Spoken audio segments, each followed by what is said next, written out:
ساتوي پسرو وینو دا د شهیدانو کور دا د باتورانو کور دا د باتورانو. د ننګرهار مرستیال والی په مشرۍ پلاوي نورستان کې سیلاب ځپلو کورنیو سره نغدي مرسته وکړه.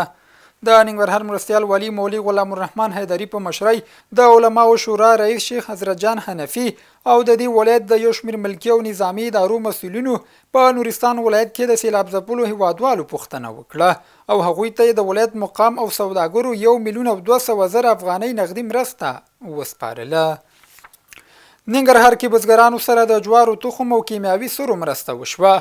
د ننګرهار کرنې اوبو لګولو او مالدارۍ ریاست له لوري د 15 ولسوالیو بزګرانو سره د 8 کیلوګرامه جوارو اصلاح شوي تخم 25 کیلو تورې او 50 کیلو سپینې سرې مرسته وشوه.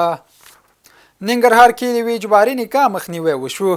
د ننګرهار عمل بالمعروف نهي عن المنکر او شکایتونو اوریدلو ریاست محتسبینو په دې ولایت کې د اجباري نکاح مخنیوی وکړ او نجلۍ ته شریعت سره سم د خپل خوښي حق ورکړل شو.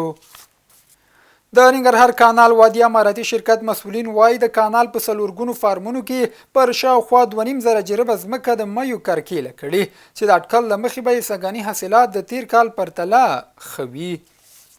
ننګرهار کې 240 کورنیو ته د سولري برېښنا زمینه برابره شوه.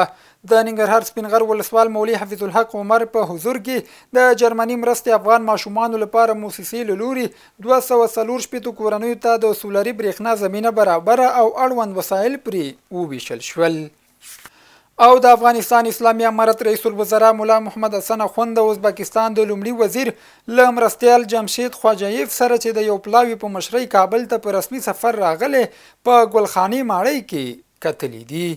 ارګ په یو خبر پاڼه کې څرګنده کړي چې د ازبکستان د لومړي وزیر مرستیال په دغه کتنه کې ویلي چې افغانستان ته د ازبکستان د وزیرانو، معینانو، سوداګرو او پانګوالو د لوی پلاوي د سفر هدف د دواړو هیوادونو ترمنځ د اقتصادي او سیاسي اړیکو پیاوړتیا ده.